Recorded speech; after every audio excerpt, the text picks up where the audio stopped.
Bom dia a todos, estamos iniciando mais um programa Desenvolvimento Sustentável e Debate. Hoje tendo como convidado a nossa colega Maria Celina Abreu de Mello, que vai debater conosco o tema os reflexos da gestão organizacional e de custos na implementação da produção mais limpa no Brasil. Eu queria agradecer então a Maria Celina, que chegou recentemente do exterior, estava trabalhando com esse tema também no Equador, né? E também agradecer aí a presença dos nossos debatedores de hoje, o Marcelo Fernandes e o Gerson Goulart. E nós estamos então retomando o programa Desenvolvimento Sustentável e Debate, que pretende ser semanal, né? Todas as sextas-feiras, das 12 às 13 horas. Então, os internautas que já estão presentes podem encaminhar suas perguntas, suas questões, que nós vamos repassar para a Maria Celina. O público presente aqui também, se quiser fazer alguma questão, pode nos encaminhar por escrito. Bom, então eu dar as boas-vindas e pedir para a Celina, né, nos contar um pouco assim de, bom, qual é o teu interesse nesse tema, o que você tem feito, né? E, enfim, para a gente iniciar esse debate. Bom, primeiro eu queria agradecer a oportunidade de estar podendo falar sobre isso, porque eu tenho trabalhado com produção mais limpa desde 1999, quando fui convidada a trabalhar com isso pelo CNTL, que é o Canais do Rio Grande do Sul, que tem, né, que hoje é a entidade que está articulando, juntamente com o CEBEDES, que está no Rio de Janeiro, toda a questão da produção mais limpa no Brasil. E também o CNTL tem a possibilidade de estar trabalhando, né, com a produção mais limpa no Equador, no Paraguai e na África. Então, para mim é muito gratificante poder falar sobre isso, porque eu tenho uma experiência passada muito eclética. Eu tive um escritório de contabilidade durante 10 anos, então eu trabalhei muito tempo com a questão... Eu trabalhei muito tempo assim, com a questão contábil das empresas, que envolve efetivamente toda a parte de gestão organizacional das empresas e de seus custos também. E tive também, tanto empresas bem pequenas, né, como empresas grandes. Então isso me deu uma... Não tinha nada a ver com produção. Não, nessa época não tinha nada a ver com produção mais limpa. Então era uma coisa muito direcionada para a questão só estratégica, organizacional mesmo das empresas em relação aos seus custos. E eu sou formada em administração de empresas, então eu tenho uma veia muito forte nessa área organizacional mesmo. Depois eu tive a oportunidade de fazer aqui na URGS mesmo uma especialização em controladoria, que te dá maior abrangência ainda em relação a esse aspecto organizacional. E posteriormente, no ano de 2002, eu terminei então o mestrado. Então isso que eu quero fazer, isso que eu trouxe como tema para vocês hoje aqui, na realidade é o meu projeto de doutorado, que a partir do ano que vem, se Deus quiser, eu quero estar trabalhando com isso. Eu tenho uma bagagem prática de vivência, de experiência vivida desde 99 com a produção mais limpa e sentindo os reflexos das questões organizacionais e de custos nas empresas, desde empresas muito pequenas, que o SEBRAE, o CNTL, juntamente com o CEBEDES e o SEBRAE, eles estão atingindo desde empresas muito pequenas até empresas grandes, né, e cujas vantagens aí têm sido bastante expressivas. E gostaria agora que, com o doutorado, no meu projeto de tese, realmente eu trazia a parte mais teórica e mais de estudo em relação a essa questão. Posso continuar mais um pouquinho? Bom, o que a gente tem vivido em termos de experiência hoje, né?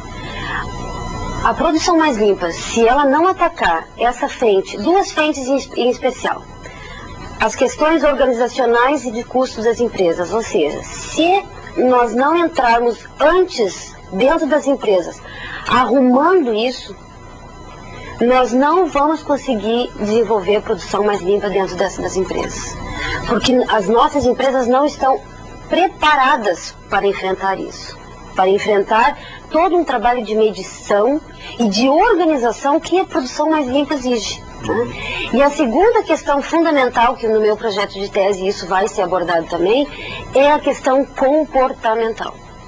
Nós não estamos preparados para entender que meio ambiente é uma coisa que tem que ser avaliada e tem que ser entendido como algo necessário para que a gente consiga sobreviver no futuro. Veja bem, Felipe, essas questões agora que a gente teve desse furacão Santa Catarina aqui no Rio Grande do Sul e em Santa Catarina. Eu me lembro que há uns 5 ou 6 anos atrás eu li na revista Super Interessante que, em função da degradação ambiental que estava ocorrendo no mundo, todos e pelas mudanças das correntes marítimas, né, essa troca de água quente com água fria que existe no mar, que todos esses furacões que ocorrem na costa dos Estados Unidos ia atingir Rio Grande do Sul, Santa Catarina e Paraná. E a gente já tem presenciado isso há uns 4 ou 5 anos aqui no Rio Grande do Sul, em Águas Claras, em Viamão, isso já tem acontecido. E agora, de uma forma mais veemente, nós tivemos isso em Santa Catarina e em Torres, aqui no Rio Grande do Sul. Então, assim, as pessoas elas não conseguem entender ainda que meio ambiente é algo que tem que ser preservado para que a gente consiga sobreviver no planeta. Então, para mim, as empresas, nós só vamos conseguir inserir a produção mais limpa e as questões ambientais quando nós colocarmos, pela via econômica, mostrarmos para as empresas que meio ambiente dá dinheiro, além de tudo. Dá dinheiro, ou seja, as empresas vão conseguir ser mais lucrativas, ter mais competitividade, vão conseguir se manter no mercado em função do meio ambiente. Você tem alguma questão? Primeiramente, boa tarde a todos. Essa abordagem das empresas via CNTL, SEBRAE, CBEDS, ela se dá por iniciativa de vocês ou a empresa que ela tem a ação de entrar em contato com vocês? Acontece de várias formas, tá? Pode acontecer assim por projetos que são desenvolvidos via SEBRAE, via CBEDS, via CNTL, né, que são 3 entidades diferentes e que muitas vezes elas estão as 3 trabalhando juntas, muitas vezes, né, para fomentar realmente toda essa rede de produção mais limpa que existe no Brasil. Mas pode acontecer de diversas formas. Pode acontecer assim, por uma iniciativa dessas entidades via projetos, que são muitas vezes fomentados pelo governo ou por qualquer outra entidade, e pode também ser por interesse das empresas, e aí a gente chama de assistência técnica, que é uma forma de se contrata consultores especializados no assunto que vão para dentro das empresas trabalhar. Mas o que mais ocorre são projetos, realmente. Nós não temos ainda uma cultura de produção mais limpa no Brasil. Sim. Então, e essa cultura de produção mais limpa, antes dela deve vir a primeira internalização da questão ambiental, né? Sim. E eu acho que isso hoje nós não estamos conseguindo atacar. Nós não estamos conseguindo entrar nesse aspecto. Porque nós temos muitas empresas que não têm nada ainda, não tem nem o básico, que é entender. Só para vocês terem uma ideia, o ano passado esteve aqui o Renato Orsato, que está com projetos aí agora na Austrália, está ainda na Suécia, mas vai para a Austrália e tal. O Renato estava comentando, me recordo, que na Europa, as empresas, a Europa em si está preocupada com a questão da utilidade do automóvel. Um automóvel, ele é feito para um automóvel comercial, normal, né? De uso particular. Ele é feito para carregar 5 pessoas. Se nós observarmos nas ruas, quantas pessoas a gente enxerga dentro dos automóveis? Uma, normalmente, né? No máximo 2 pessoas. Então significa que a Europa hoje está discutindo a utilidade do automóvel, que é 20% só, né? Se é uma pessoa, 20%. Se é 2 pessoas, é 40%. Aqui no Brasil, e eu posso dizer isso categoricamente, no Paraguai também e no Equador, porque eu participei de trabalhos de produção mais limpa nesses 2 países, nós não sabemos nem quanto custa o nosso produto.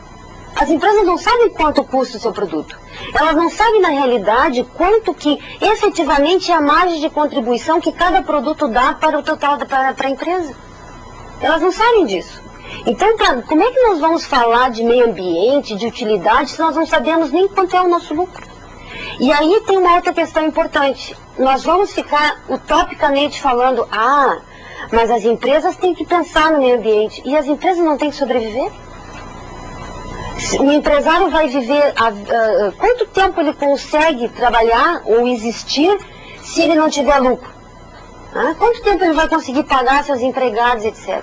Então, se nós não entrarmos a fundo nessa questão de custos organizacional, nós não vamos conseguir inserir a produção mais limpa de uma forma efetiva, porque a produção mais limpa está extremamente vinculada com a questão de entender o meio ambiente como algo que pode gerar eficiência. Se gera eficiência, gera lucro. Jorge, primeiramente, boa tarde também. E essa é a minha primeira participação aqui, muito obrigado pelo convite. E eu tenho uma questão, duas coisas, tá? Quando a visão econômica que você citou, eu acho muito interessante e importante, mas eu não ficaria só nela. Como você falou de cultura, né? Cultura a gente sabe que é tudo aquilo onde o ser humano está inserido, né? Que a gente é um animal social e a partir disso a gente cria signos, significados e símbolos para o nosso relacionamento. Então a gente teria que fazer um trabalho, se você concorda, né? Um trabalho de aculturação ou ressignificação dentro da empresa. Mas você acha que esse trabalho tem que ser da alta direção para baixo, ou é um trabalho que tem que ser feito ao mesmo tempo no nível operacional e no nível executivo? Gerson, só para você ter uma ideia, se uma empresa tem o diretor, o dono da empresa, o presidente, né, depende do tipo de empresa que é, tem o nível gerencial, depois nós temos lá o nível mais operacional, até o empregado, que nós diríamos assim que seria a pessoa que menos poder tem de tomada de decisão dentro da empresa. Vou te dar um exemplo, o faxineiro da empresa, o auxiliar de serviços gerais. Se o diretor da empresa não entender meio ambiente como algo importante que deva ser preservado e não estiver inserido no contexto da produção mais limpa, se o diretor não tiver isso, nada funciona na empresa. Agora eu vou te dar um outro dado que talvez tu te alarme e eu que pretendo provar isso na minha tese. Se o auxiliar de serviços gerais também não quiser, igualmente, ele tem o mesmo poder de fazer com que nada aconteça dentro da empresa. Porque uma empresa ela não funciona somente com a direção ou somente com os níveis gerenciais. O resultado das empresas é obtido pelo conjunto do trabalho da empresa. E aí não interessa o nível de tomada, o poder de tomada de decisão que existe dentro da empresa. Se o auxiliar de serviços gerais não quiser, nada acontece. Porque ele boicota de tudo quanto é forma. Então, quando eu falo, eu queria só esclarecer uma coisa assim, ó. Quando eu falo que nós temos que obter essa conscientização ambiental pela via econômica, eu não estou dizendo que a via econômica é o mais importante. Mas eu estou dizendo que nós só vamos conseguir mudar essa consciência que existe, e que não é só nas empresas. Vamos fazer, existem já pesquisas aí, aqui em Porto Alegre, há 2 anos atrás, ou 3, foi realizada aquela pesquisa de quanto que a gente valorizava aqui os produtos verdes, né? Vamos fazer uma pesquisa, na realidade, quantas pessoas que nós conhecemos que realmente fazem coleta seletiva na sua casa, que se preocupam quando vão fazer um alimento, uma refeição, se preocupam em usar exatamente a quantidade necessária de matéria-prima, né, ou de condimentos para realizar a refeição, se vão se preocupar em gastar a quantidade de gás que seria a ideal somente para fazer aquele tipo de refeição ou não, nós estamos muito longe disso.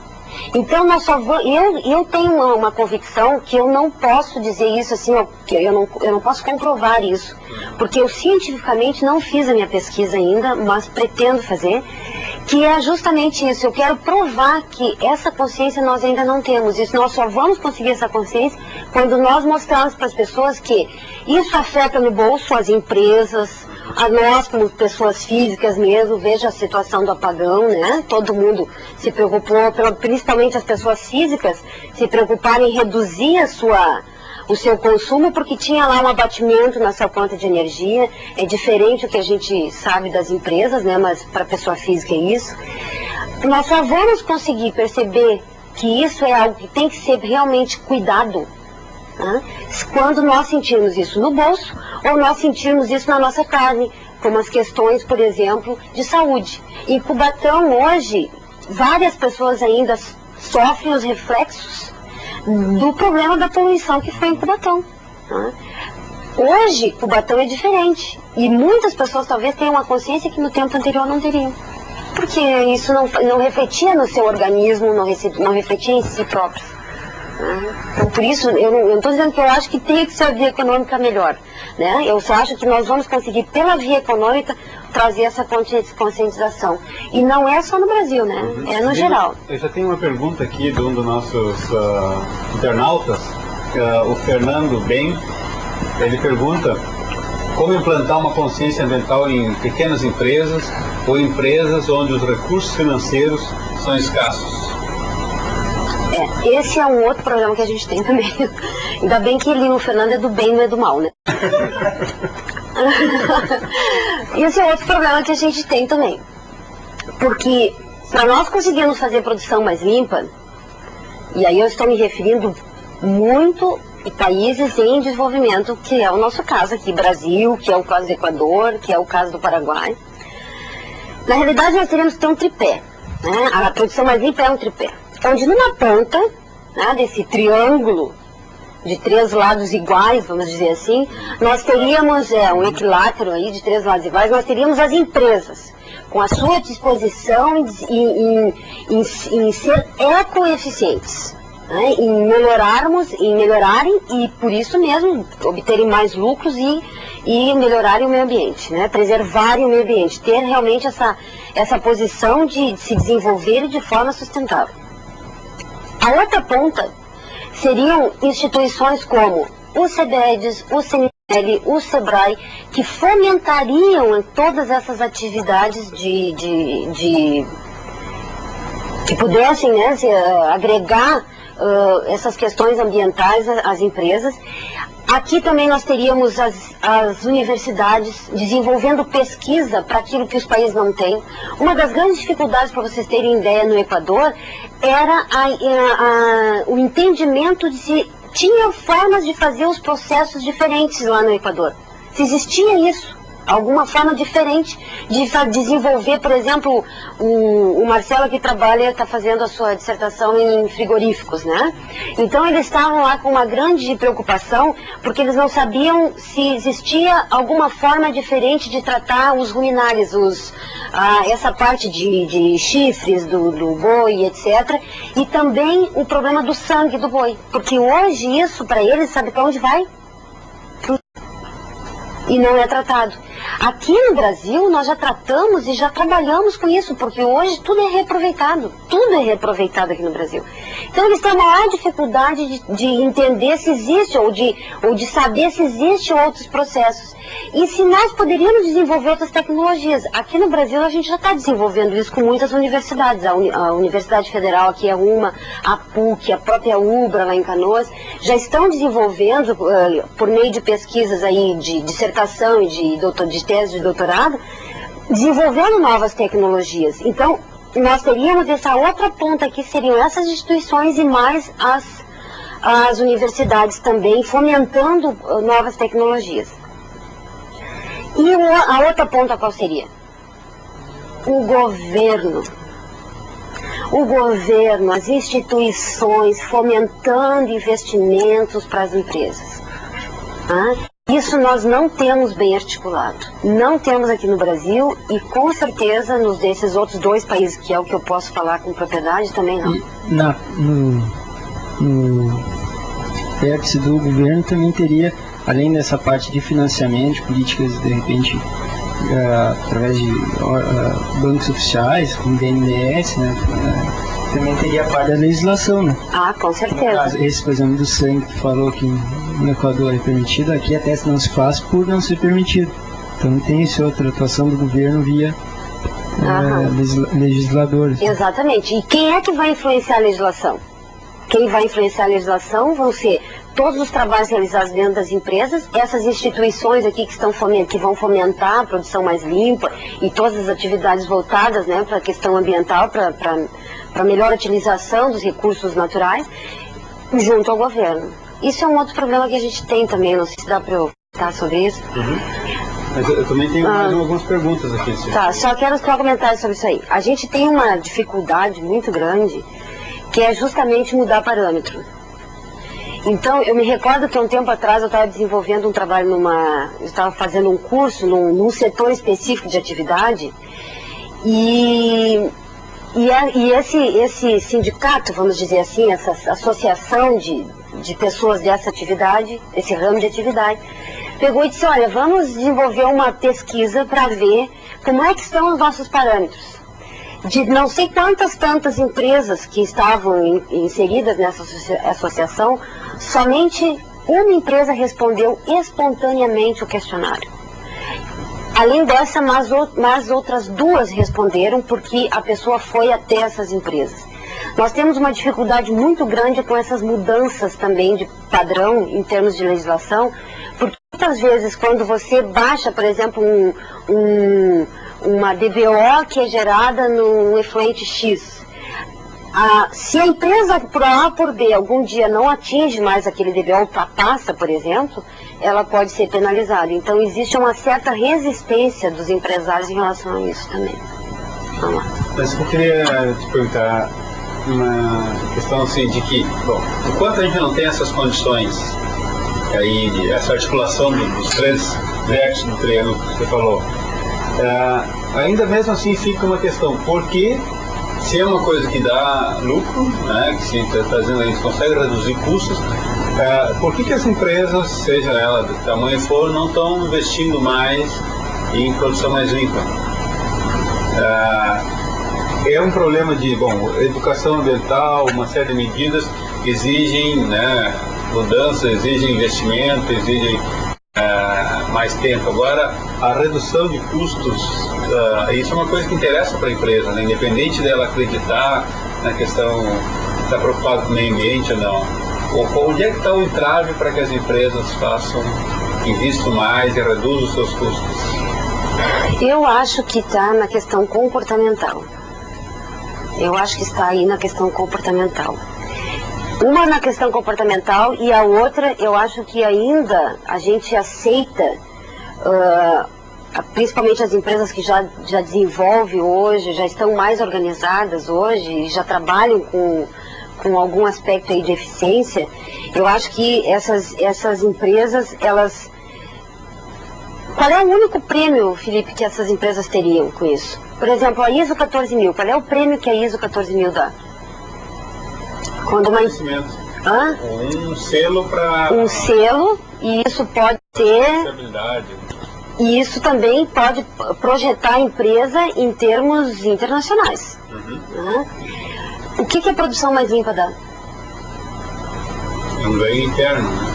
É um ganho interno, mas que não é reconhecido. E o que é pior, muitas vezes os problemas comportamentais gerados, as dificuldades comportamentais geradas pela implementação da produção mais limpa são muito drásticas para a empresa, são muito graves para a empresa.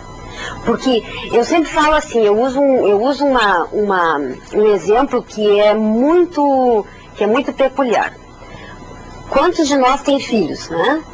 O filho, quando ele chega numa certa idade, que ele já passa a fazer as coisas sozinho, por exemplo, a questão de escovação dental. A gente fala uma vez só para a criança que ela tem que escovar os dentes, né, quando acorda, depois das refeições, ao dormir, e nunca mais a gente precisa falar. Explica-se, né, como se faz todo o processo de escovação, e depois você nunca mais precisa falar sobre isso. A criança automaticamente incorpora a questão de que tem que escovar os dentes, né, e você nunca mais precisa falar isso. Isso é um engodo. Eu sou mãe. Eu falo até hoje, minha filha já é adolescente, né, meu filho quase isso, e eu falo quase todos os dias, eu pergunto se já escovou os dentes, pelo menos. E a mesma coisa nós temos que agir com a produção mais limpa dentro das empresas. Porque a base da produção mais limpa é a medição. E o que está por trás da medição? é o controle. E o que está por trás do controle? Pessoas que têm que fazer esse controle. E quando a pessoa não quer fazer esse controle, como que você vai agir? Aí você vai ter que ter um supervisor que fique verificando se o outro... Entende? É um processo muito complicado, que eu acho que entrava muito na questão comportamental. Então, por isso que eu acho que muitas vezes as empresas acabam, inclusive, desistindo. Porque quanto a mãe, quanto o pai desiste de falar para o filho que tem que escovar os dentes. Celina, aproveitando essa oportunidade de complementar e fazer uma pergunta.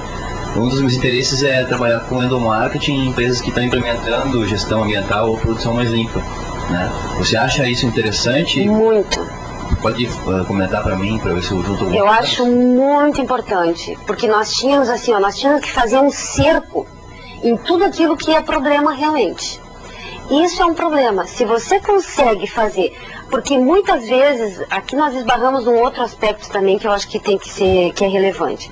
Eu fiz a minha dissertação na GCO do Brasil, lá em Canoas. E eu fiquei muito encantada com a forma como a GCO, por exemplo, trata as questões ambientais e de saúde e segurança do trabalho.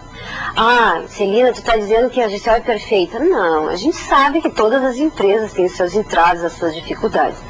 Mas a GCO faz um trabalho muito interessante nessa área e eles não começaram ontem. Eles começaram isso desde 1900, agora não me recordo, foi quando...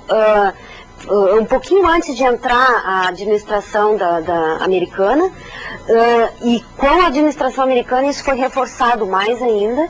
Então eles estão há muitos anos, já se não me engano isso foi em 95, 96, agora não me recordo bem, que eles estão com esse trabalho. E hoje todos os empregados dão ideias, sugerem, só que os empregados ganham com isso. E eles ganham tanto na questão financeira, e agora, pasmem, eles ganham reconhecimento. E tem muitas pessoas que necessitam desse reconhecimento. Né? Então, essa questão do endomarketing, para mim, eu acho que é fundamental. É uma das pontas que tem que ser atacada dentro das empresas para que a gente consiga fazer com que a produção mais limpa realmente se prolifere. Só para dar um exemplo, eu trabalhei numa empresa... em tempo de estagiário, enquanto eu fazia faculdade, e que tinha implementado gestão ambiental no limite que a empresa conseguia. E um dia apareceu um faxineiro, como você disse, e ele estava com problema. Ele queria saber quem é que queria ou para onde que ele mandava um monte de lata que ele recolheu durante um mês, que não cabia mais lá no depósito que ele tinha. E ele andava por setor em setor, e depois eu encontrei ele no fim da tarde, e ele não tinha onde mandar. Ele disse, eu vou acabar botando no lixo normal, porque ele não conseguia. E essa parte da criatividade, do reconhecimento, e da forma do faxineiro, ou nível operacional, ou quem quer que seja, dar ideias e propor e ser proativo, eu acho muito importante. E nós não temos essa consciência ainda, no nosso empresariado nós não temos essa consciência. Porque as pessoas ainda não perceberam que quem faz a empresa acontecer são as pessoas. Não são somente as máquinas, né, os equipamentos. São as pessoas também. Celina, tem algumas questões aqui que tem que te repassar, né? Uma várias aqui tem que... Bom, o seu Carlos Hofmeister, da empresa SICA, te pergunta, bom, a produção mais limpa se refere à agricultura ou às empresas industriais? E quem é que elabora os projetos da produção mais limpa e quem os financia? A produção mais limpa, você pode fazer em qualquer ramo de atividade. Você pode fazer, se você tem um escritório de engenharia, você pode desenvolver produção mais limpa. Na sua casa, você pode desenvolver produção mais limpa. Hoje, a produção mais limpa já está em quase todos os setores de atividade. Desde a agricultura, desde ramo de alimentos, indústria metal-mecânica. Hoje, nós temos a experiência, tanto aqui pelo CNTL como em todo o nosso país, em vários ramos de atividade. E quem promove isso é essa pergunta, outra pergunta que ele falou? Quem financia? Quem financia? Bom, normalmente hoje a gente ainda está trabalhando com as questões essas de projetos, né? Existem projetos que são desenvolvidos via SEBRAE e pelo CNTL aqui também, sempre isso sendo articulado muito fortemente pelo CEBEDS, que é o Conselho Empresarial Brasileiro para o Desenvolvimento Sustentável. O CNTL aqui é o nosso Conselho Nacional de Tecnologias Limpas, né?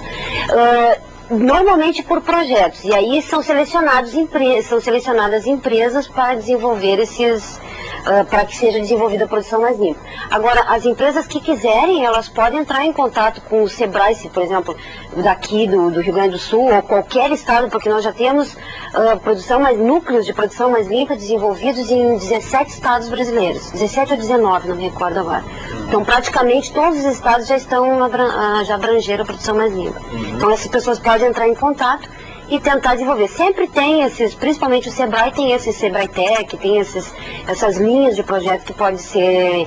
e outra coisa importante, no Nordeste, para vocês terem uma ideia, o Banco do Nordeste tem uma linha de crédito especial somente para a produção mais limpa. Então, as empresas têm que aproveitar isso, né? Aproveitar, tem uma linha... Há um tempo atrás, era muito engraçado, há um tempo atrás, quando a empresa tinha um projeto que iria trazer benefícios para a empresa ambientais, a empresa tinha que modificar o seu projeto porque não tinha linha de investimento para isso. E era descartado, era considerado como algo que não era interessante. Hoje, existem algumas BNDES, mas com mais propriedade eu falo do Banco do Nordeste, porque a gente fez um trabalho lá. Existe uma linha especial. A empresa que for trabalhar com projeto de produção mais limpa tem uma linha especial, com juros muito mais baixos, etc. Outra pergunta aqui da Tatiana Maia, diz que há uma relação, uma relutância do empresário quando se fala em meio ambiente, porque ele sempre acaba pensando que isso vai acarretar em mais custos, né? Como a gente já conversou. Então, com a produção mais limpa, no entanto, inicialmente há uma significativa redução de custos. E aí ela pergunta, como está a aceitação da produção mais limpa nas empresas do Rio Grande do Sul e do Brasil, e se isso está sendo usado para acessar mais empresas? Bom, ela discute a questão de mudar a cultura dos empresários, que já falou, já né? Conversamos. Mas então, como é que está a aceitação da produção mais limpa? Eu acho que nós estamos num ponto agora muito importante de se fazer uma pesquisa em relação a isso. Nós não temos uma pesquisa oficial em relação a como está a produção mais limpa nas empresas que já implementaram, porque nós temos muitas empresas que já implementaram a produção mais limpa, mas eu não saberia hoje dizer com propriedade assim, se essas empresas continuam trabalhando com produção mais limpa. Algumas que eu conheço sim, mas eu não saberia dizer no total. Então eu acho que isso careceria que essas entidades encaminhassem uma pesquisa que fosse feita via dissertação, talvez de um mestrado, para verificar como evoluiu. Quais as empresas que continuaram, que ponto elas estão, se evoluiu alguma coisa no entendimento todo de como é que se processa, até para que a gente pudesse rever um pouquinho a nossa metodologia, que para mim tem que ser revista, né? Principalmente em função dessas questões organizacionais de custos e comportamento que eu tenho falado. Eu acho que a nossa metodologia carece de uma revisão nesse aspecto, né? Agora, ela comentou uma outra coisa aí que agora eu me esqueci, que eu queria comentar, Felipe, bem no início. A relutância do empresário quando se fala em meio ambiente, porque está sempre pensando que isso vai acarretar em mais custos. Tá, então é isso aí. Eu queria comentar duas coisas importantes. Primeiro, que a produção mais limpa, ela trabalha em duas linhas, só que uma é a principal. Qual é a principal? Não é que você vá ter ganhos, é que você vai... A premissa é você vai reduzir os teus gastos. A partir do momento que você reduz o teu gasto, você aumenta a tua lucratividade, né? E aí nós calculamos todos os gastos mesmos, inclusive todos os impostos que a empresa tem que pagar em função de ter uma lucratividade maior. E tem uma segunda linha que é muito possível quando existe mercado para venda, quando o mercado é comprador, que é o aumento da produtividade. Vou exemplificar. Uma coisa é você reduzir o consumo de matéria-prima. Você tem uma redução no teu gasto com a compra da matéria-prima. Isso faz com que você tenha um aumento da tua produtividade. Outra coisa é você comprar a mesma quantidade de matéria-prima e ser muito mais eficiente no processamento dessa matéria-prima. Isso vai gerar um aumento da produtividade da tua empresa, que gera um aumento de receita e que normalmente os reflexos são muito maiores, inclusive, quando nós vamos fazer os cálculos, né, da viabilidade econômica dos projetos. Só que para essa segunda opção, o mercado tem que ser comprador. Porque não adianta, se o mercado não absorve esse aumento de produtividade, a gente não consegue realmente ter o lucro que nós esperávamos. O Fernando bem tem outra questão aqui, depois passou que ele pergunta: os custos ambientais se igualam a essa perspectiva da produção mais limpa, uma vez que os mesmos não geram externalidades nos investimentos. Muitas vezes somente são investidos valores por força de legislação. Como convencer o empresário a mensurar os custos ambientais? Esse é outro problema que nós temos. Isso foi bom, que é muito pertinente a pergunta do Fernando. Veja só, olha como que nós calculamos a viabilidade dos projetos hoje. Eu fico triste de ter que falar isso dessa forma, e ao mesmo tempo eu fico feliz de estar falando isso, porque é uma forma de realmente nós levantarmos essa questão, né? E eu acredito muito no trabalho da formiguinha, né? Hoje eu falando aqui, amanhã tem mais um outro que já falou há um tempo atrás, e quando a gente vê, está todo mundo comentando sobre isso. Hoje nós calculamos a viabilidade dos projetos. A orientação é calcular de duas formas. Uma, você vai colocar o que existe na empresa mesmo. A empresa deveria ter uma estação de tratamento de efluentes. Depois eu quero falar um pouquinho sobre essas questões de fim de tubo também, que são fundamentais. A empresa deveria ter uma estação de tratamento de efluentes, mas não tem. E vai continuar não tendo, porque não tem ninguém batendo na porta dela dizendo: ó, tu tem que fazer essa estação aqui, porque tu não pode jogar isso no rio. Tu tem que tratar antes de jogar. Então, uma coisa é calcular isso. E o outro cálculo é considerando a situação de ter que ter uma estação de tratamento de efluentes. Então, é isso que hoje nós orientamos. Porque, na realidade, se eu chegar para o empresário hoje e disser: você vai gastar tanto, você vai ganhar tanto, porque isso aqui você deveria tratar, ou você deveria dispor de forma, tratar antes de dispor, então o seu custo deveria ser 100, se ele não tem esse custo de 100 hoje. Ele não tem hoje esse custo de 100, então para ele disse assim: isso é bobagem que você está me falando, porque eu não tenho esse gasto. Aí eu vou dizer: não, mas você deveria ter. Isso não está internalizado nas pessoas ainda. E aqui tem uma outra coisa que eu acho que a gente deveria fomentar, e aí entra as universidades aí de contabilidade. Nós tínhamos que ter uma legislação que obrigasse um balanço ambiental. Se nós tivéssemos, principalmente, né, as empresas que, aí não interessa que seja empresa grande ou pequena, mas principalmente as empresas que têm um maior risco, né, de degradação ambiental dos seus processos, nós tínhamos que ter uma legislação que obrigasse as empresas a fazerem balanço ambiental. Porque se nós tivéssemos balanço ambiental, todas essas externalidades que o Fernando falou, e que nós não entendemos, não enxergamos isso hoje, porque quando nós trabalhamos com custos ambientais, nós trabalhamos com valores intangíveis, que são muito difíceis de se mensurar. Se nós tivéssemos uma obrigatoriedade de termos um balanço ambiental e ter isso registrado nas empresas, provavelmente a gente teria nós iríamos ter uma mudança maior de cultura mais rapidamente, né? Marcelo? Só por curiosidade, claro que dada a diversidade assim, de tamanho de empresa e característica, não vai ter um valor exato, mas em média, pela tua experiência, qual o tempo que se tem um retorno do investimento, assim, até em termos práticos, na hora de falar, se for fazer uma palestra? Marcelo, eu sempre, quando a gente trabalha a viabilidade econômica dos projetos, a gente faz uma análise anterior. A gente pergunta assim: quanto tempo é o ideal para uma empresa pequena ter de retorno de capital investido? Então, pelo Sebrae, a gente tem aí que uma empresa pequena, se tiver em torno de 2 anos, o retorno do seu capital é muito bom. Empresa grande, né? Uma empresa grande que tem 5 anos de retorno de capital está excelente, né? Normalmente as empresas trabalham até com 10 anos. Dependendo do projeto, essas empresas que instalaram a parte de telefonia aqui no Brasil, elas estão projetando 45 anos, se não me engano, de retorno de capital, né? Veja bem o que acontece com a produção mais limpa. E isso eu não estou falando só por falar, porque nós temos como comprovar isso pelos projetos todos que foram desenvolvidos no Brasil e aí fora. 6 meses, 2 meses, 1 ano, 2 anos, é o máximo que a gente tem visto como retorno de capital investido. Com o valor presente líquido, ou seja, um valor atualizado, trazido ao valor de hoje, extremamente variável.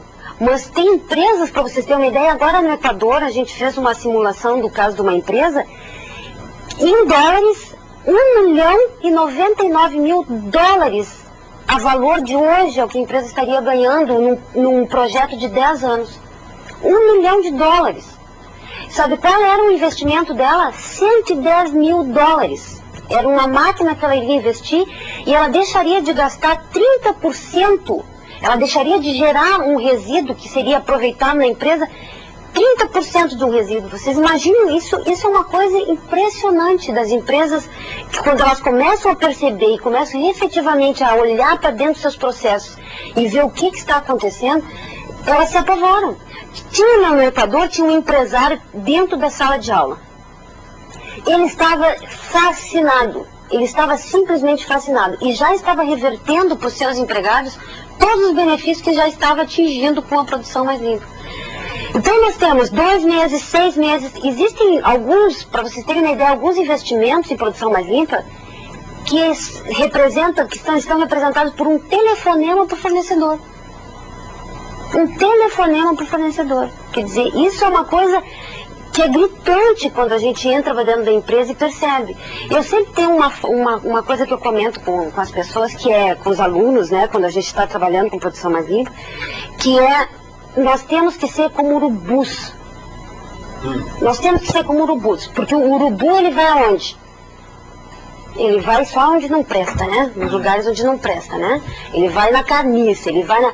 Nós temos que funcionar como consultores de produção mais limpa, nós temos que funcionar como urubus.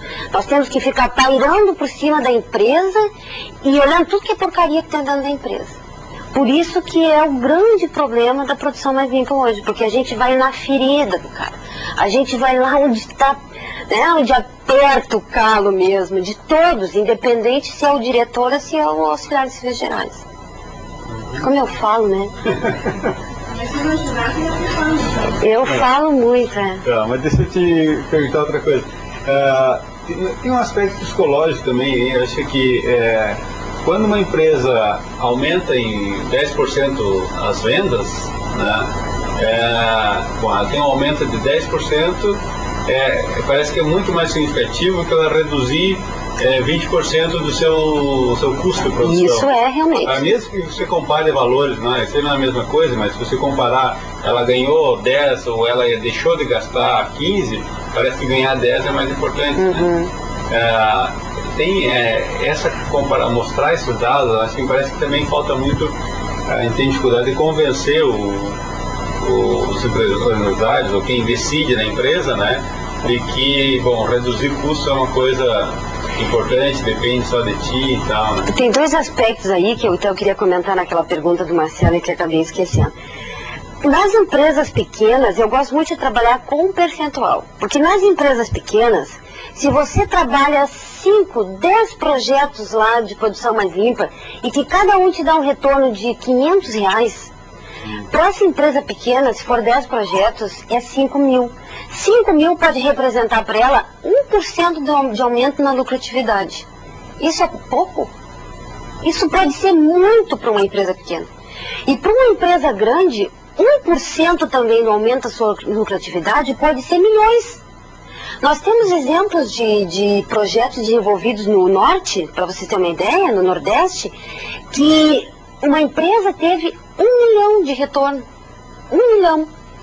Então vocês imaginam o que é para uma empresa grande, 1 milhão, pode estar representando, isso em termos percentuais, para essa empresa representou um aumento de, eu não me lembro, parece que foi 4% na lucratividade dessa empresa. Então vocês veem, para uma empresa grande ter um aumento desse, quanto que hoje uma empresa grande trabalha aí com lucratividade? Média de 6, 7, né, 8, e olhe lá, uma empresa grande funciona com isso, algumas até 4%. A empresa pequena hoje está em torno de 15% da sua lucratividade. Então, 1% a mais que ela aumente é extremamente representativo. E outra coisa importante, Felipe, eu gosto muito de trabalhar assim, ó, quando a gente traz a valor presente, a gente está dizendo que aquilo ali, ao longo de tantos anos que foi o teu projeto, representa como se você estivesse ganhando hoje tanto. Então eu gosto muito de comparar com assim, ó, é a mesma coisa que você comprar 10 carros populares, que você está deixando de comprar 10 carros populares para ti. Então eu gosto muito de comparar com a aquisição de algum bem, porque isso reflete mais na cabeça das pessoas, né? Olha, 110 mil de valor presente líquido na minha cidade lá, que é mais barato a viver, né? Que não é tão longe daqui, Canoas. A gente compra um apartamento muito bom de 3 quartos, com garagem, com churrasqueira, muito bom. Então, para um empresário, isso pode refletir de uma forma diferente na sua cabeça. Celina, você falou também da questão organizacional, né?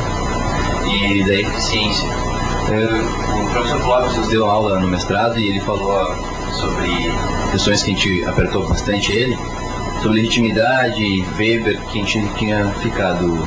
A professora Maria Ceci nos indicou ele para apertar para fazer essas perguntas. Então tinham que segurar e tinha um monte de gente com um monte de perguntas. Ele falou que a curto prazo toda empresa procura eficiência, mas que ao longo prazo todas elas vão buscar a legitimidade, né? Então a questão organizacional que você pretende trabalhar no seu projeto vai estar inserido esse caráter de quando a gente trabalha com o meio ambiente, a gente tem que, ao refletir no meio social, buscar legitimidade. Porque quando você fala em balanço ambiental, uma empresa vai colocar ali as suas atividades ambientais ao longo do período. Daí uma fez uma propaganda, ou fez lá, mudou uma coisinha e diz que por aquilo ela quer dar uma ênfase naquele aspecto que seria legítimo na hora de se ver um balanço ambiental. Uhum. Eu pretendo, Gerson, estudar todas essas teorias, né, que nós temos em termos organizacionais, para ver aonde que se encaixa todas essas manifestações de vivência prática que eu tenho até hoje da produção mais limpa. Mas eu queria comentar uma coisa sobre isso aí que tu falou agora. O que as pessoas mais têm medo? De atingir o sucesso por ter atingido